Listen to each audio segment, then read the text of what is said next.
quiero dar las gracias a la Asociación Ronda 80 por haberme invitado a pasar, ¿no?, una jornada con vosotros, ¿no?, para el tema de la formación, de la comunicación, ¿no? En el curso lo tengo pensado con 4 sesiones. La primera sesión vamos a hablar de los estilos de comunicación, de la rueda del conocimiento y del ciclo de la escucha, ¿eh? Sobre todo está pensado para los diálogos, ¿no?, del tú a tú, más que hablar en público o otro tipo de cosas, ¿no?, o hablar en algún medio de comunicación, ¿no? La segunda sesión es sobre el tema de la asertividad, son técnicas de comunicación. La tercera sesión será sobre las distorsiones cognitivas, que es el lenguaje interior que tenemos nosotros mismos, los diálogos que nosotros nos vamos diciendo y que muchas veces nos producen distorsiones, ¿no? Vemos la realidad de manera alterada, ¿no? Y por último, cuando salimos de los conceptos de normalidad, ¿no?, y cuando debería de ir una persona al médico, ¿no? Puede pasar no lo ha salido muy bien, ¿no? Hay 4 estilos de comunicación, ¿vale? Por una parte está el hablar de menudencia, hablar de cosas de la rutina o escuchar convencionalmente. En el segundo sería hablar controlando, escuchar reaccionando, hablando peleando o hablando explorando. En el tercero sería un diálogo o hablar explorando. Y por último, hablar directo, y sería escuchar también atentamente, ¿vale? En hablar de menudencia, yo pienso que es bastante importante, sobre todo para una toma de contacto con las personas, ¿no? Se suele hablar, pues, del tiempo, se habla del fútbol, de los equipos si yo soy del Barcelona, si yo soy del Madrid. Ir creando la confianza, a las personas que son introvertidas, ¿no? Este tipo de hablar de menudencia, incluso a los hombres, ¿no?, nos cuesta mucho porque pensamos que estamos hablando de tonterías, ¿no? ¿Y para qué vamos a prestarle una cosa a las tonterías, ¿no? No tiene ningún sentido, ¿no? Esa conversación no me lleva a ningún lado. Y esa conversación lo que sí nos va llevando es a ir teniendo habilidades sociales, que es tan importante. Es como una especie de entrenamiento. Para ese entrenamiento, ¿no?, pues tenemos que estar un poco informados, ¿no? Tenemos que estar en el mundo, ¿no? Yo lo que aconsejo a las personas que son introvertidas, ¿no?, es, pues, a que lean los periódicos, lean, pues, el Marca, lean El Ideal, lean o vean también las noticias, ¿no?, porque eso da mucho juego, ¿no?, a la hora de relacionarnos con los demás, ¿no? He oído que va a llover el fin de semana, ¿no? Entonces, pues, bueno, no, las obras, ¿no?, que tenemos aquí al lado, ¿no? Pues fíjense los socavones que se están creando. Dicen que va a ser para dentro de 2 años, ¿no?, acaban las obras, ¿no?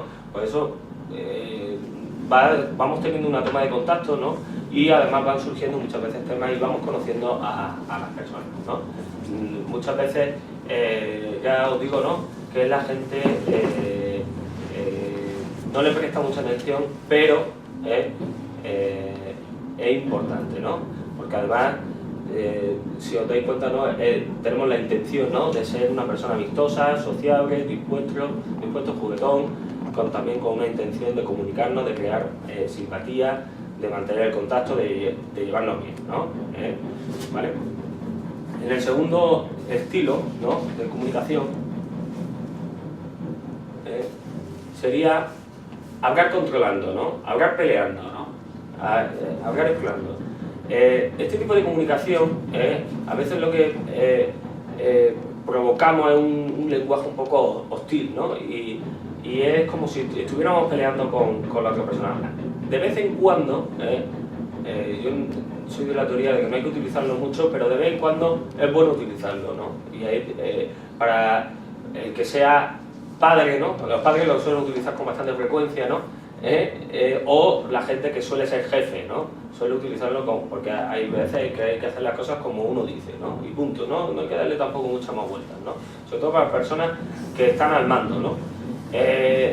Pero si lo utilizamos a largo plazo, suele provocar un ambiente hostil, un ambiente tenso, como dirían los jóvenes de hoy en día, ¿no? De mal rollo, ¿no? Tenemos mal rollo, aquí esto siempre se hace lo que él dice, siempre es de tal, y aquí no tenemos ni voz ni voto, y suele crearnos bastantes problemas, porque además al final también lo que nos hace es ser unas personas pues que nos inhiban, ¿no? Que como no cuentan con nosotros, pues no vamos a decir nuestra opinión, ¿para qué voy a hablar? ¿Para qué voy a participar? Aquí siempre se hace lo que dice el jefe, ¿no? Si os dais cuenta, ¿no? Hay una intención, aunque puede ser correcto, justificado, hiriente, ¿no? Agresivo, ¿no? Con la intención un poco también de forzar, atacar, defender o contradecir, evitar responsabilidad, esconder, miedo a la vulnerabilidad, ¿vale? Este tipo de lenguaje se suele utilizar cuando hay una gran resistencia al cambio. Es decir, cuando yo no quiero cambiar, pero yo quiero que la otra persona cambie. Entonces es cuando se utiliza este tipo de cambio. ¿Es el lenguaje que utilizan los políticos? No siempre. No siempre. El político tiene un lenguaje más persuasivo, ¿vale? El político además tiene la habilidad de hablar durante mucho tiempo y no decir nada. Esa es muchas veces su intención, sobre todo cuando hay problemas. Yo he ido a algún debate de televisión que se le podía dar caña a ese político, ¿no? Y la persona se iba por las ramas, ¿no? Lo que iba es jugando con el tiempo, ¿no? En ese coloquio, ¿no? Para que cuanto menos tiempo le queden a los demás, menos va a recibir, ¿no? Entonces utilizan otro tipo de técnicas, ¿no? El político a lo mejor en despacho sí puede utilizar este tipo de lenguaje, pero en despacho. Pero en público no lo suele utilizar. ¿Por qué? Porque te crea mala imagen. A no ser que sea un dictador.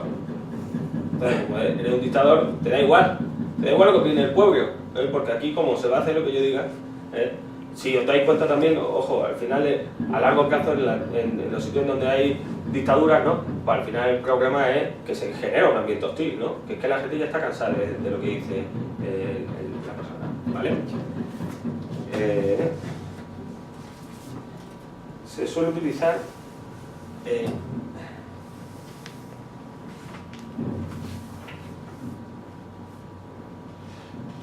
y cuando queremos cambiar a lo otro y no a uno mismo, ¿vale? Yo he dicho, ¿no? Un poco que al final el problema que hay es que suele crear problemas, ¿vale? Suele ser también ser muy directo, ¿no? Persuadir, fijar expectativas o límites, reforzar positivamente, ¿vale? Usar la autoridad legítima, ¿no? Lo que yo tengo, ¿no? Y, ojo, si os dais cuenta, muchas veces los padres suelen utilizar con bastante frecuencia hasta que llega a lo mejor la adolescencia, ¿no? La adolescencia, uno del padre que le iba todo estupendamente porque siempre se hacía lo que el padre decía, de pronto se da cuenta de que tiene que cambiar un poco el estilo. Ojo con los estilos, ¿no? Todos tenemos los 4 estilos. Todos. En algún momento del día, en algún momento del mes, tenemos que utilizar cada uno, ¿no? Yo luego diré un ejercicio, ¿no? que es una evaluación un poco personal, cuando utilizamos estos estilos y luego hacia dónde queremos ir, ¿vale? En el lenguaje muchas veces del médico, incluso, se tiene que utilizar este lenguaje, porque hay unas personas no quieren tomarse el tratamiento, tal, miren, que usted se tiene que tomar esto porque esto es bueno para usted, porque tal, porque hay muchas veces esa resistencia, ¿no? A tomarse los fármacos, ¿no? Vale. El tercer estilo, le damos, es hablar explorando, ¿vale? Cuando hablamos explorando, ¿no? Esto sobre todo se suele utilizar al principio, ¿no? Cuando queremos saber realmente cuál es el problema.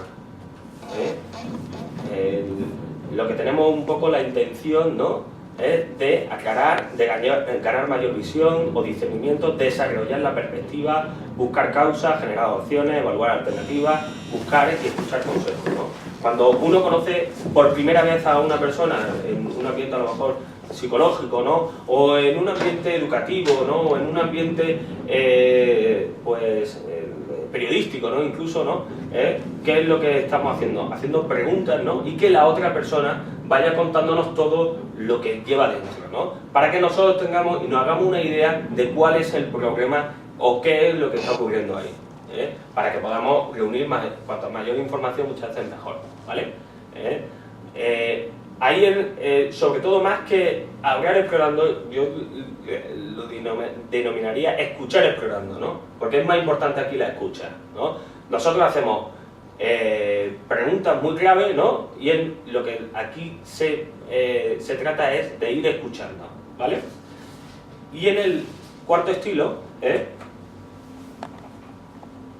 sería hablar directo, ¿vale?, o escuchar atentamente, ¿no? Ahí lo que se trata es de ser una persona abierta, clara, directa, veraz y correcto, responsable y justificable, ¿vale?, comprometido, sensible, respetuoso y prudente, ¿vale?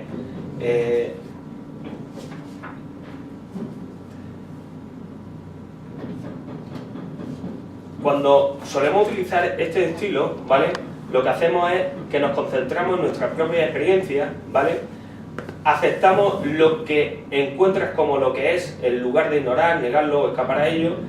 Eres dueño de tus propias atribuciones y respuestas del asunto de la situación y actúas sobre y no reaccionas sobre ese conocimiento, ¿vale? Entonces, cuando una persona te pregunta, te pide consejo, tú le escuchas y le sueltas ahí el tema. Sí.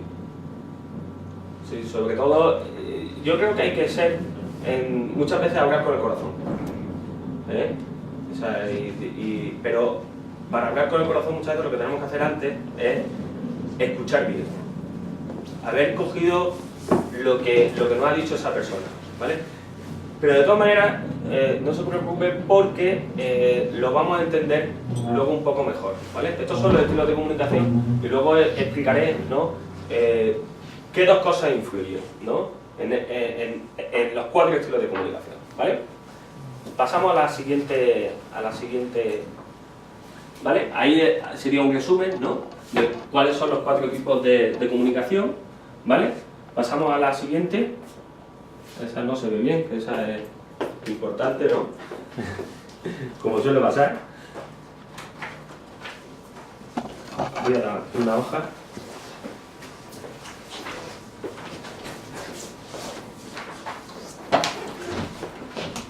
Gracias.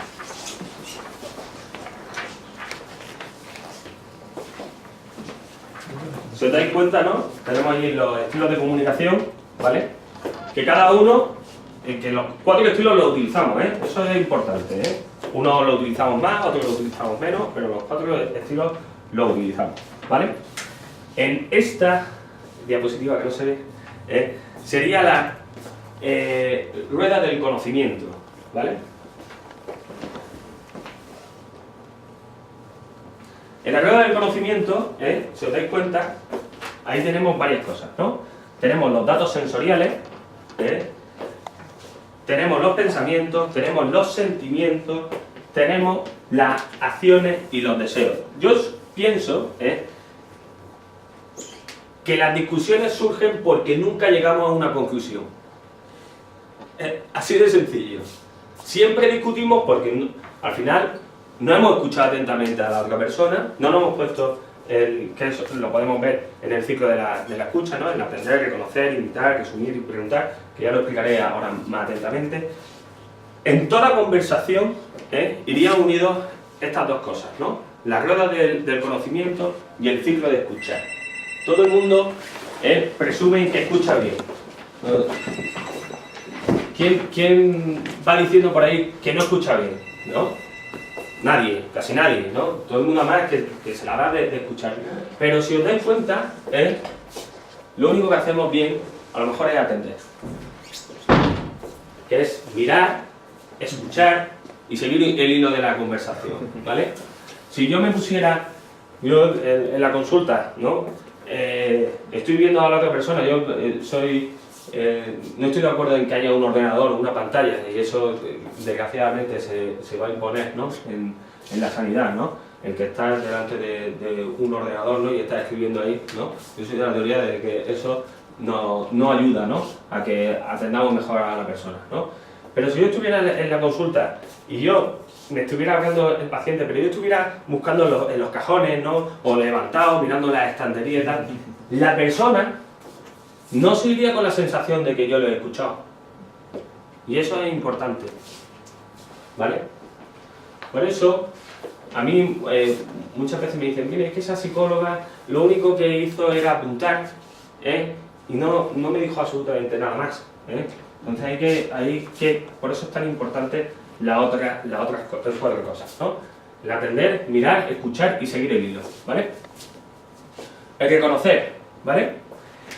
Ojo en el atender, ¿no? En el atender hay dos tipos también de datos, ¿no? Ahí yo creo que es importante el contexto, en dónde estamos, ¿no? Si estamos en un despacho, estamos al aire libre. Si yo voy andando con una persona y la otra persona se para, pues yo me tendré que parar. No, lo que no voy a seguir, ¿no? Seguir, mirarlo, que vea que yo lo estoy escuchando, ¿vale? En el reconocer, es el ponerte en el lugar de la otra persona, es el utilizar aquí la empatía, el que la otra persona vea, ojo, y aquí nos pueden estar diciendo cosas que van en contra nuestra, ¿no? Y que no estamos de acuerdo en absoluto, ¿no? Pero hay que no dejarse llevar por sentimientos ni por emociones, para que también además la persona se desahogue, ¿no? Y nos cuente todo lo que lleva en su interior, ¿vale? Sin juzgar, sin pararlo, sino que desahogue, ¿vale? Invitar a que demos más información. Si yo me están hablando, ¿no? Y le digo, pero vamos a ver, ¿y esto cómo fue? ¿Y en dónde fue? ¿Y qué ocurrió? ¿Y con quién estabas? ¿Y cómo te pudo pasar eso, no? Pues la persona se siente que yo le estoy escuchando, ¿vale? Y por último, resumir, ¿no? Resumir es muy importante, ¿vale? Los padres nos suele pasar lo siguiente, ¿no? El niño que nos dice que se tiene que ir que quiere llegar más tarde esa noche, que quiere llegar a las 3 de la mañana porque son las becas y porque van a salir toda la clase y han alquilado un sitio y es muy importante y es muy tal, no sé qué. Y ya cuando está en el ascensor, el padre le dice, bueno, hijo mío, entonces esta noche nos vemos a las 12, ¿no? Entonces el hijo se da cuenta de que es que no le ha escuchado absolutamente nada en la última media hora que le está explicando por qué iba a volver a las 3 de la mañana. El resumir es para asegurarnos, ¿no? De que hemos entendido a la otra persona. Entonces me estás contando que tuviste un accidente en moto en tal kilómetro, en tal, y ibas tú a más velocidad y se te atravesó un coche, ¿no? Entonces, pues, tú puedes decirle a la persona, pues sí, me ha entendido perfectamente o no. Y muchas veces te clarifica, no fue con un coche, fue con un camión. Y no iba a 80, iba a 60, o estaba en una señal de stop, ¿no? Y te ayuda, ¿no?, a que lo entiendan mucho mejor. Y la persona se siente sobre todo escuchada, ¿no? Bien, en la rueda del conocimiento, ¿vale?, que es fundamental, ¿vale?, por una parte tenemos los datos sensoriales, ¿vale? Los datos sensoriales hay dos tipos de datos, ¿vale? Los externos, ¿vale?, que son las expresiones faciales, los gestos, los movimientos, la postura, los olores, los tonos, las palabras. También es importante ahí, en los datos externos está el contexto, el tiempo, el lugar, el sonido. Y luego los datos internos, ¿no? Las sensaciones corporales, si yo tengo dolor físico, la fatiga, si tengo hambre, si tengo escalofríos, porque eso me va a influir a la hora de percibir a la otra persona, ¿no? O las sensaciones intuitivas, ¿no? Pues cuando me está contando algo una persona, ¿no?, pues eso me hace recordar a otra cosa, o la asocio con un sueño o con una experiencia que yo he tenido, ¿vale? en el pensamiento es en el significado que uno le da a eso, ¿vale? Y ahí nos afectan tres cosas, ¿vale? Las creencias, las interpretaciones y las expectativas, ¿vale? Las creencias que vienen de nuestras experiencias pasadas y que aparecen en cada situación nueva. Me cuentan una historia y yo la relaciono con algo que me pasó a mí en el futuro o con el caso de fulanito que le pasó esto, esto y esto y me ayuda, las interpretaciones, ¿vale? Que provienen del significado que uno le da a esa información sensorial, ¿vale? Y la expectativa es lo que yo pienso que puede ocurrir en el futuro a esta persona porque va a tomar determinada situación, de lo que he oído o he percibido de esos datos sensoriales, ¿vale? Cuidado con los sentimientos, ¿vale? Porque los sentimientos son subjetivos, ¿no? Y muchas veces a los hombres, digo a los hombres, porque habitualmente somos alexitímicos, somos analfabetos emocionales, nos cuesta mucho expresar nuestros sentimientos.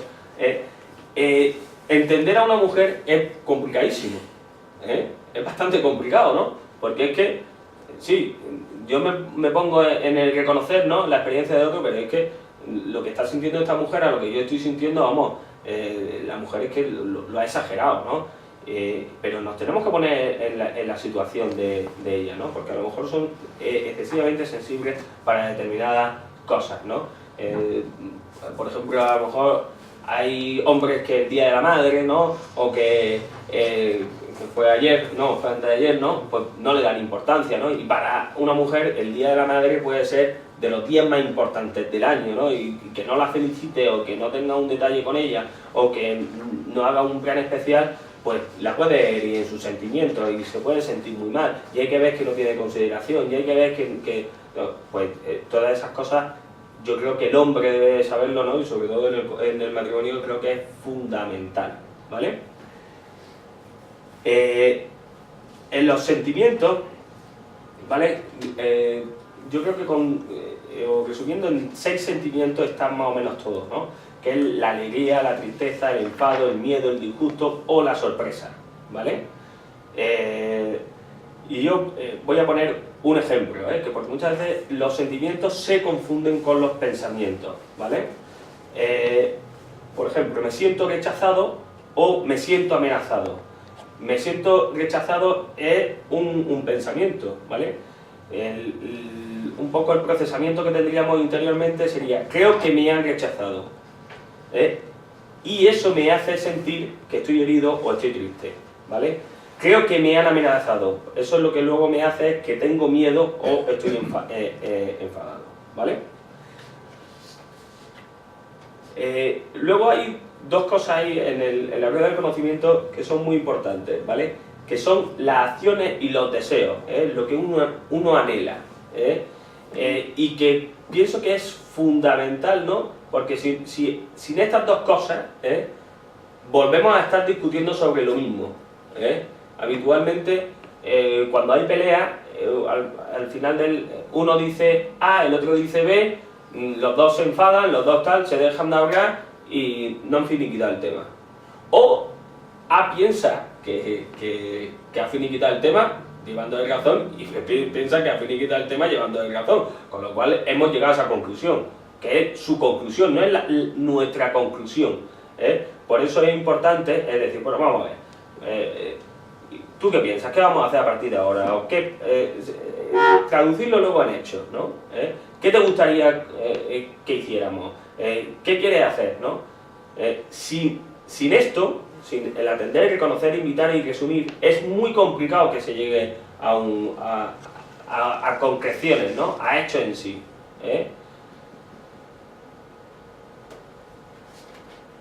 Entonces, en los anhelos, en los deseos, hay 3 cosas que son importantes, ¿no? El ser, estar, el hacer y el tener, ¿vale?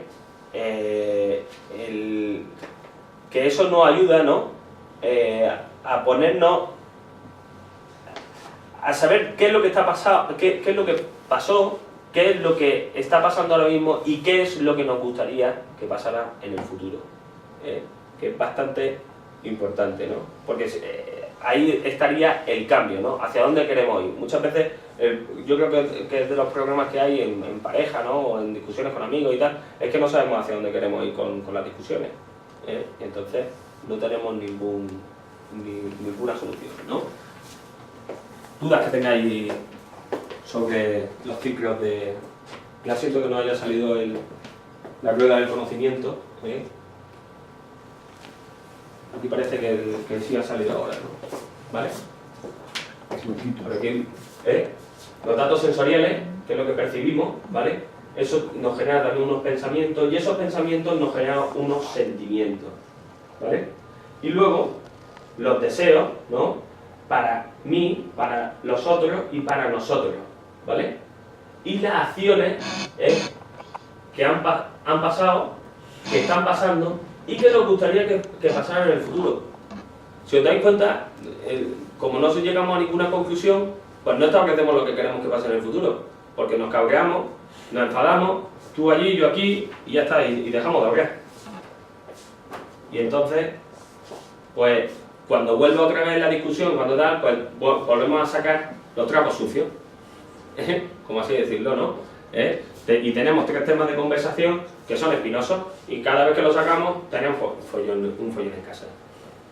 A ver, yo tengo una cuestión. Sí. Yo pienso que eso está muy bien, pero yo pienso que a lo mejor hay que partir de la base de que a la hora de tú relacionarte con los demás, el problema pues es que esté en que tú mismo pues, no estás bien contigo mismo, ¿no?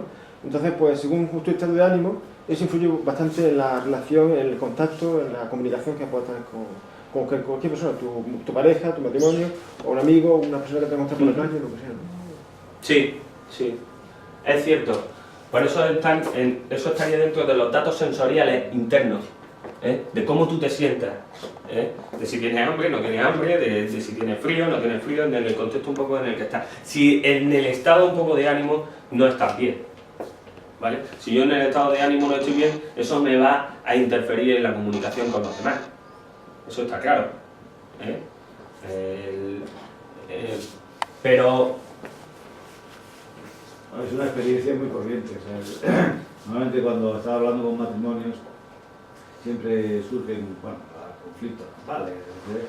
Y una de las cosas que se ponen enseguida de relieve es que él o él están muy cansados, están hasta la coronilla y claro, ¿qué ocurre? Cualquier china que se le ponga en el camino es un mundo en el cual ya se sacan las cosas de quicio, ¿no? Entonces, totalmente cierto. ¿Y entonces qué ocurre? Pues que cuando esas personas aprenden que cuando están enfadadas o cuando están cansadas es mejor no hablar de temas espinosos y es preferible irse a hablar de ellos tomándose un chocolate con churros, sí. A que estén el que se lo toma. Habitualmente, cuando ocurre eso, no se habla. Si uno explora un poco más, hace tiempo que no se habla. Entonces, ¿qué es lo que ocurre? ¿No? A mí me decía un cura, que lo llevo desde hace mucho tiempo, ¿no? Porque la primera vez que lo escuché me llamó mucho la atención y dije, ¿esto quién no lo hace? ¿No? Me dijo, el secreto del matrimonio es hablar 15 minutos al día. Y yo cada día estoy más convencido de lo que me dijo ese cura es cierto. ¿Por qué? Porque es muy complicado hablar 15 minutos al día. ¿Por qué? Porque cuando uno llega después de trabajar, después llega reventado, llega tal, lo que hace es coger el mando a distancia y te pones allí a ver la televisión como el que no está viendo absolutamente nada, ¿no? De cosas desengrasantes, ¿no? Y se evade, se quita del medio. Al final está en tiempo fuera, ¿vale? Es un día, otro. Y cuando te quieres dar cuenta, tienes una crisis matrimonial de mil para narices. ¿Por qué? Porque es que llevas meses sin hablar con tu pareja. Entonces, por eso muchas veces es tan importante las vacaciones, por eso muchas veces es tan importante los sábados, los domingos, el hacer vida en familia. Porque si eso lo vamos dejando, pues entonces al final dejamos de hablar. Lo ideal es buscarse 15 minutos, 20 minutos. Muchas veces es con el estilo número 1, hablar de menudencias. Hablar de cómo te ha ido en el trabajo, qué es lo que ha hecho, qué es lo que no ha hecho. ¿Tiene algún problema? ¿No tiene algún problema? Y luego, ojo, combinarlo sobre todo con los otros dos, ¿no? Con hablar explorando, ¿no? Y uno ir conociendo mejor lo que le está ocurriendo a su mujer, ¿no? A su marido, ¿no? En el trabajo, ¿no? Porque así muchas veces lo vamos a entender mejor. Porque a lo mejor estoy pasando por un follón en mi empresa y estoy más nervioso de lo normal y estoy pensando en que dentro de 3 meses pues me van a quitar el trabajo, no voy a estar trabajando y eso va a influir en mi matrimonio. Hombre, me está influyendo a mí, como hemos dicho, ¿no? Antes, ¿no? Si me influye a uno, pues indudablemente le influye a la otra persona a la hora de relacionarse con los demás. Si la otra persona sabe que le está ocurriendo eso, oye, pues la puede entender mucho más. Muchas veces nos pasa lo siguiente, ¿vale? Que no entendemos a la otra persona porque están ocurriendo cosas por detrás, y nos faltan muchas piezas del rompecabezas. Ejemplo, le estoy poniendo los cuernos a mi mujer, Pero hombre, ¿cómo haces? le estoy poniendo los cuernos a mi mujer, mi relación con mi mujer cambia. ¿Por qué? Porque estoy en un mar de dudas, porque tengo una crisis existencial, no sé, lo estoy haciendo mal, tengo cargos de conciencia, encima la veo a ella y me grito mal. La mujer no entiende absolutamente nada de lo que está ocurriendo. Le faltan cosas para entenderme, para comprenderme mejor. Y además, no se las puedo decir, porque si se lo digo, lío ya el follón. Eso nos lo encontramos con mucha frecuencia. Y ahí lo que tenemos que hacer es orientar a la persona que lo está haciendo mal. A la persona que tiene problemas de conciencia. Decirle, oye, mira, esto es que tienes que pensarlo bien, tienes que hacerlo, tienes que tomarte un tiempo, oye, a lo mejor lo estás haciendo muy mal con tu mujer, no estás haciendo lo correcto, ¿a dónde vas?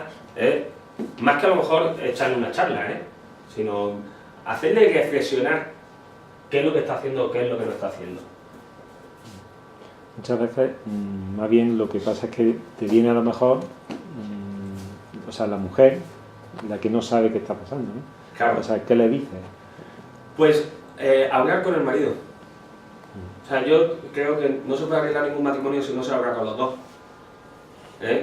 Si hablas solamente con una persona, con alguien del matrimonio, con el hombre te va a dar una perspectiva. Si hablas con la mujer te va a dar otra perspectiva. Pero si hablas con los dos, al final puedes saber qué es lo que está ocurriendo ahí. Y puedes además mediar algo para que la cosa se vaya mucho mejor. Sobre todo darle confianza y decirle, oye, pues mira, no te preocupes, esto a lo mejor tiene solución, o oye, no tiene solución. Cosas que hay veces que hay que decirlo, ¿no? Que el matrimonio no va bien y entonces habrá que decir, oye, mira, espérate que estas no las tengo yo todas conmigo, ¿vale?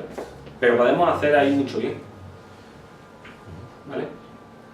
Aunque yo en mi profesión el problema es que piensan que cuando estamos con un psicólogo, el psicólogo solamente quiere arreglar el matrimonio. O sea, tienen ese estereotipo, ¿no? Y lo que también hay que decir que aquí no somos Celestinas.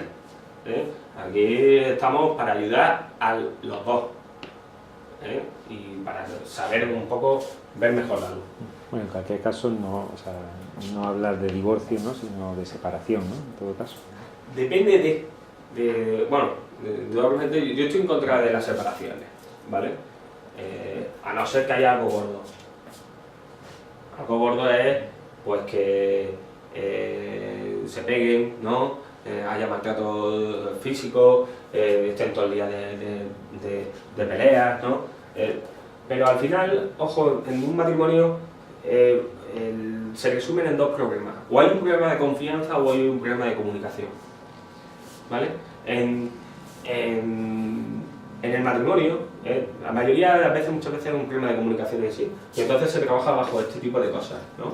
Y sobre todo haciéndole ver mucho el tema del ciclo de la escucha, que es muy importante, y que lo tenemos muy olvidado, que todo el mundo piensa que escucha bien, pero es que la mayoría de la gente no escucha bien.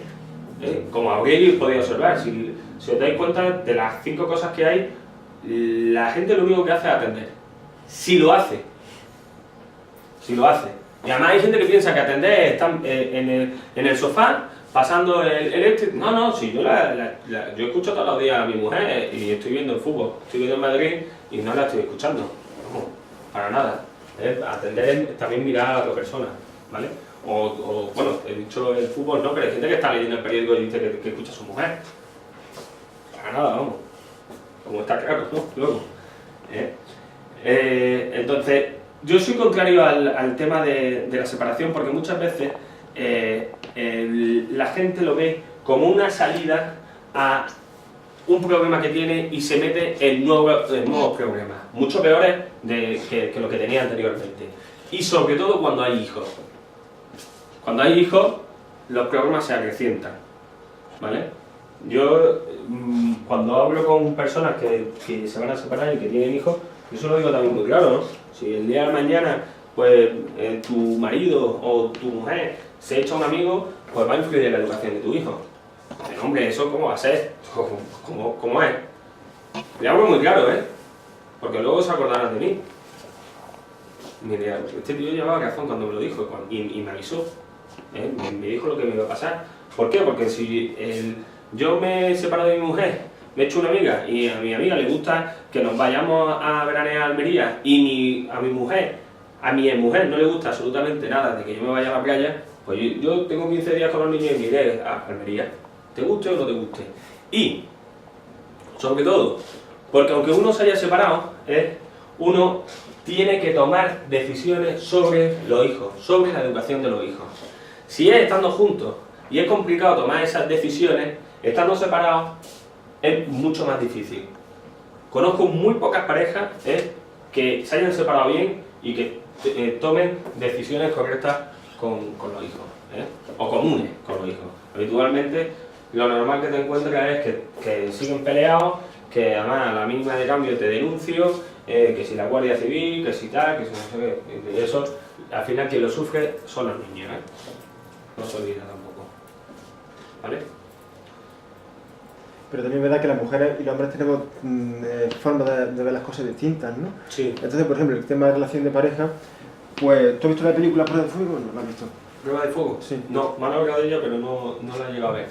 Pues ahí expresa muy bien como la diferencia entre cuando hay una crisis matrimonial, pues ella espera que él se dé cuenta de una serie de cosas, no se la va a decir, pero tiene que intuirla y espera que la haga, si no, pues la separación es cada vez más grande, ¿no? Entonces, yo tengo un caso, una pareja que tengo allí en un pueblo y que están separados pero están divorciados, ¿no? Sí. Pero, bueno, por gracias a Dios, pues se están comunicando con el móvil, ¿no? Y el que tiene orden de alejamiento es de ella, porque le denunció él a ella. Sin embargo, pues se ve que ella pues le echan falta y le quiere y esas cosas, ¿no? O sea, que no están peleados actualmente, sino que hay un feeling todavía, gracias a Dios, ha retomado ese feeling, ¿no? Entonces la mujer, él le dijo un día a ella, mira, quiero que me diga ahora mismo si me quiere receta, sí o no. Sí, así, profundamente, ¿no? Sí. Ella dijo, mira, dame un tiempo, que sí, pero que ahora mismo no puedo estar. La mujer necesita más tiempo que los hombres en ciertas cosas, en el tema de... entonces él no entendió en ese momento, ¿no? Estoy presente en ese momento, ¿no? Esa cuestión.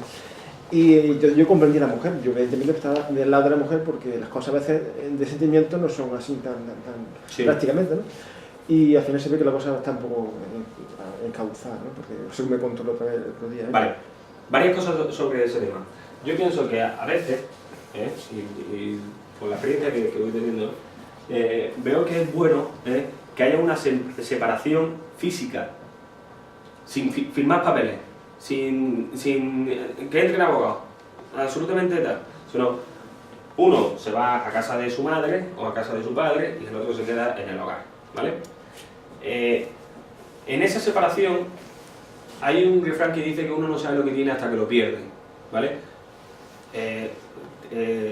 Se tiene que dar cuenta un poco de lo que es la familia, de lo que es estar sin los hijos, de lo que es estar sin su mujer y tal. Y además, muchas veces esas discusiones cotidianas y continuas que se habían hecho que el ambiente fuera malo, la convivencia era mala, se suaviza. Y es como las relaciones de noviazgo, ¿no? Las relaciones de noviazgo son muy buenas habitualmente, ¿no? Si en el noviazgo te va mal, lo mejor que puedes hacer es romperlo. Esa es mi opinión. El noviazgo es para conocerse Y si no va bien ahora, no vaya a pensar que va a ir mejor luego en el matrimonio. Oye, es que me cuesta mucho porque ahora tengo que empezar de nuevo. Sí, lo que tú quieras, pero que lo mejor que puedas hacer es romperlo. ¿Vale? Entonces, partiendo luego de esa base, esa separación física, muchas veces mejora ese diálogo. ¿Por qué? Porque uno se da cuenta de lo que es la mujer, ¿no? De lo que tenía, de lo que hay también, de los hijos, de que echa de menos que lloren los hijos. Yo ayer estuve en un centro comercial, ¿no? Que estaba lleno de niños, ¿no? Y yo cada vez fui sin mi hijo, ¿no? Y cada vez que oía a papi, echaba de menos a mi hijo, ¿no? ¿Por qué? Porque me acuerdo de él, ¿no? Y lo bien que se lo pasaría el niño aquí jugando con las pelotas de fútbol y tal. Pues sí, lo echamos de menos, al final lo echamos de menos, Entonces, ese muchas veces es el motor, ¿no? Y sobre todo, el ir cogiendo conclusiones, ¿no? Para mejorar ese matrimonio, ¿vale? Si se llega a conclusiones, ojo, que yo muchas veces lo que pienso es que de las crisis matrimoniales es que se tapan, se ponen parches. Bueno, vamos a seguir por los hijos, vamos a seguir porque es que tu madre me lo ha dicho, o porque por hacer un favor.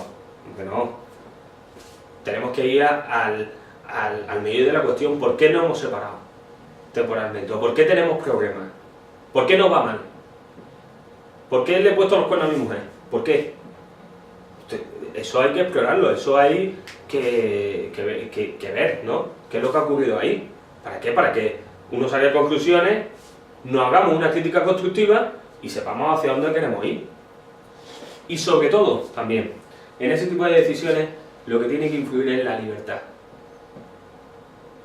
No es una cosa obligada. O sea, yo, cuando me encuentro este tipo de cosas, yo se lo digo, ¿tú te quieres separar? Te separas. ¿Te quieres seguir con el matrimonio? Perfecto. Pero tú, el que lo va a decidir eres tú. Yo te puedo ayudar. Yo te puedo decir, si haces esto, te puede ocurrir con grandes probabilidades esto y esto. Y ojo, cuando en esa separación temporal, muchas veces, muchas de estas cosas lo ven. Y dicen, es que me está diciendo la verdad, es que yo no me estoy engañando.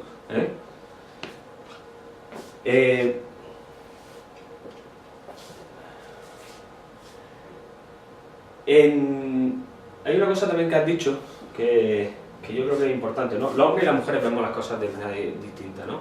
Eso ya lo he dicho, ¿no? Los hombres solemos ser analfabetos emocionales, nos cuesta mucho expresar nuestros sentimientos. Yo creo que por un tema genético y aparte por un tema de educación, nos han educado, tú tienes que ser fuerte, tú no puedes llorar, tú tienes que poder con todo. Solemos guardarnos mucho más las cosas, darle más vueltas, porque parece que nosotros somos Mazinger Z, ¿no? Superhéroes, ¿no? Y tenemos que dar con la respuesta a todo y tenemos que sobreponernos a todo. Y somos también humanos, Y la mujer la tenemos en el otro extremo, que es mucha sensibilidad, sabe las cosas, las ve desde otro punto de vista, tiene una gran riqueza en el vocabulario, te expresa los sentimientos, a la hora de describirte las cosas, pues te las describe con mucha más exactitud que con un hombre, ¿no? Nosotros, muchas veces cuando empezamos con una pareja, hacemos 4 preguntas, ¿vale? ¿Qué añadiría a mi personalidad? ¿Qué quitaría de mi personalidad? ¿Qué añadiría a la personalidad de mi pareja? ¿Y qué quitaría de la personalidad de mi pareja? Estas 4 preguntas, por separado, ¿vale? Un hombre, habitualmente, con un folio y con una carilla, si me apuras, te ha respondido a las 4 preguntas. Ahora, una mujer, tú te puedes responder por folio y se queda tan tranquila. Porque además no es una cosa que diga, no, mira, no la haces aquí, no, llévate a la casa, en la próxima sesión nos vemos y tal. ¿Por qué también empezamos por eso? Para cotejar y poner en punto en común los cambios. Si yo empiezo a cambiar a una persona sin que la persona quiera cambiar, o si la persona piensa que eso no debe cambiar, no lo voy a cambiar la vida. Me voy a estar empeñando en cambiar una cosa que la persona no quiere cambiar. Los que fuman. ¿Sabes? Los que fuman, ¿no? Si yo le digo a una persona que tiene que dejar de fumar, habrá campañas para dejar de fumar, nos lo pondrán en las cajetillas de tabaco por activa y por pasiva de que es que fumar provoca cáncer. ¿Qué fumador no sabe que fumar provoca cáncer? Yo creo que todos. En el fondo, no hay una motivación para ese cambio, con lo cual no quiere cambiar. Ahora, si el fumador viene y te dice, mire, yo es que quiero dejar de fumar, pues ya estamos empezando por un paso muy importante. Entonces, si la mujer dice, mire, es que mi marido me habla bruscamente, y el marido dice, a veces me paso, yo es que soy impulsivo y hablo con brusquedad, me gustaría cambiar esto. Oye, pues da un punto en común que tendremos que ir trabajando y que tendremos que ir limando y que tendremos que ir viendo, oye, ¿y por qué hace esto? ¿Y por qué tal? ¿Y por qué no sé qué? ¿Y por qué? O sea, una persona impulsiva, oye, pues tenga algún componente de ansiedad, no estoy durmiendo bien, a trabajar un poco todos esos aspectos, ¿vale? Claro, o sea, Había que- eso es tipo- Bueno. Y una cuestión, pero bueno, ya Sí. más adelante, ¿no? Después, no después. Bajamos para ver.